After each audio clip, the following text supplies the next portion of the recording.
This is FYI on your TV, brought to you by Hometown News. I'm Kathy Botham, and I've got Rob Moore with me. You are the chair of Rural FASD in our Smith Falls area. How big is the catchment area for this? So our catchment area, we consider to be the counties of Lanark and Leeds-Grenville, and the large majority of our membership definitely comes out of that area, but we actually serve through our Trillium mandate the entire province. Okay, now when you started this up a few years ago, how many did you have then and how many do you have now in your membership?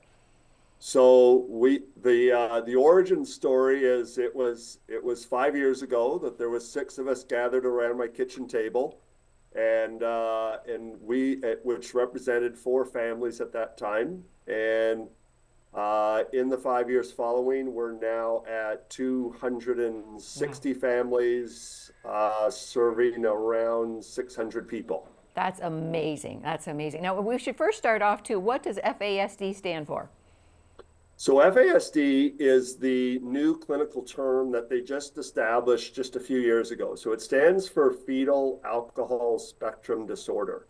A lot of people may be familiar with the FAS, the fetal alcohol syndrome, but there was an understanding a syndrome is different from a spectrum disorder, and spectrum disorder better describes what this disability is. So that's why they made that change, but it is the exact same thing. Sometimes you'll hear it called PAE as well, and it's all just the same thing. All right, all right. So in 5 years, you went from serving 6 people to how many? 600, basically. And just recently, January 1st, we had the polar plunge in Perth, and all the proceeds went to rural FASD too. So let's talk about that. What a successful event that was. We when we sat down at the beginning, when David reached out to us and told us that we were going to be the recipient, David Lavery, and we were obviously we had some goals and some objectives at that point that we wanted to meet. I can definitely tell you we went beyond all of those that we initially thought we were going to be able to get. When I was initially asked what our goal was, I was aware at that time that the plunge, to the best of my knowledge, I don't think had ever raised more than 26,000 before. So when I put out there that 30,000 for the 30th year, I knew it was going to be ambitious, but the local community came through, and we absolutely met that goal, which is fantastic. Yes, you surpassed $30,000. You had 144 plungers on the day too, as well too, and it's just so well organized and everything. Let's talk about you. You did the plunge too. Yes. First time you've ever done that? First time I've ever done that. I will say that I knew as the chair that I was going to have to go in pretty much at the beginning there. So I definitely prepared for it as best I could. My chiropractor actually has a cold water immersion tub as part of their clinic. So I actually practiced through this year to kind of get used to it. But I will definitely say the health benefits that they talk about, I have seen them, and I definitely understand why people encourage this. I can also tell you that my son Jacob, who also plunged, apparently we're committed to doing this for the next few years now. So very much enjoyed the experience for sure. I've heard that from so many people too, that when they do the plunge, they want to keep doing it too. They say it's refreshing, it feels so good. The water's warmer than the air. They haven't been able to talk me into it yet, but I'm there. I'll support you. I'll take pictures. I'll do whatever you need, but I can't even take my mitts off. I don't know how you guys do it. Well, I will say the best way I think I could describe it is there's been a few times in my lifetime where the hot water died on me when I'm taking a shower, and that's pretty much the experience you're going through. Absolutely, absolutely. Now, you were told last year, I believe after the polar plunge on January 2023, that you were the recipients of this year's proceeds too. So you've worked all year. You and your team have been working all year. You've been at parades, you've been at events, you've been at fairs, drumming up some business for this. Yeah, and we definitely took. We knew in January. We established our steering committee basically in February. We got a hold of the Polar Bear Plunge Committee kind of in that March April timeframe to get a sense of what we were going to have to do and what to prepare for. And then in June is when we were blessed with Scott Reed put in a good word for us, and we were able to get three students placed with us through the summer jobs program. And they were really the ones who kind of focused on creating the website and doing the events and festivals with their volunteers. By the time it was all said and done, we actually attended 26 different events or festivals throughout the year. And we actually track how many direct one-on-one conversations we have with people. And we actually ended up having just over 8,000 conversations between all those different events. And of course, the large majority of those have to do with bringing awareness around FASD, which is, from our standpoint, the ultimate goal and a huge benefit way beyond the monetary benefit of this. Absolutely, absolutely. When you make all these connections and you make the awareness, just to go from 6 people at your kitchen table to serving 600 people, you guys have done that. You've gotten the word out there, and absolutely the need is there. Oh, without a doubt. There's, it was interesting. Just this week alone, we had 4 new families reach out to us that hadn't heard of us before, and it was due entirely to the publicity with the Polar Bear Plunge and finding out who we are. And so we're going to be in a position to help them now moving forward. Two of the big statistics that we bring out a lot is we know the Canadian prevalence rate is 4% of our population are living with this disability. We also know there's a study just coming out this year, 98% of those individuals are currently undiagnosed.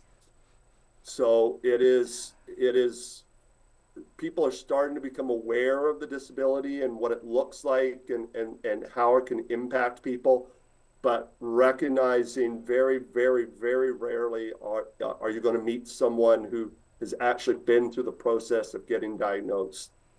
And correct me if I'm wrong too, like children are later in age too that are getting diagnosed. It takes a while to get that diagnosis too.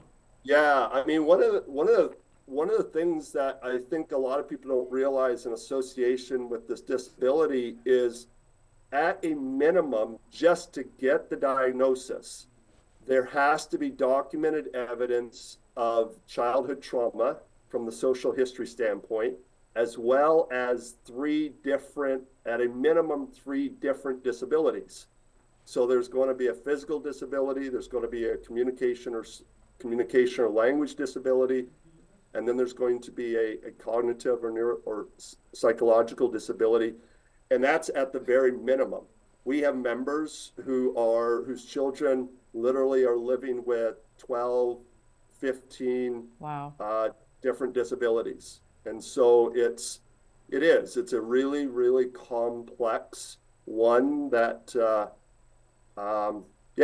makes Absolutely. life challenging at times. Absolutely, and there's just so much work and documentation involved. The child, you've been dealing with whatever's been going on with this child could be years before you get a diagnosis to be able to begin treatment. Absolutely. Absolutely. So that was a big part of that day too. I know you said that, making connections, making awareness, and this past year you've been at, how many events were you at? 26? So we were at 26. 26. Including 3 Santa Claus parades. That's right. And we had in the month of December. And we had Mark Gainsford here right before Christmas as well too. He was here. How old is he? So Mark is 12. 12, yeah. And he was amazing. Yeah. Oh my goodness. He ended up being, so he did end up being the highest, the person that was able to get the highest amount of pledges in terms of money. So he raised just over $3,800. Wow. And and I love the story. Basically, the way he accomplished it was every day after he got home from school, he'd get on his four-wheeler and he'd just drive and knock on neighbors' doors. Yep. And the span that he ended up doing was huge. And then on top of that, it was a large part of why Beckwith Township actually ended up being the highest grossing municipality, was because Mark was such a huge part of that as well. Wonderful, wonderful. That's an amazing story in itself too. Now, if people want more information and make some connections, get some awareness, how do they get a hold of you, Rob?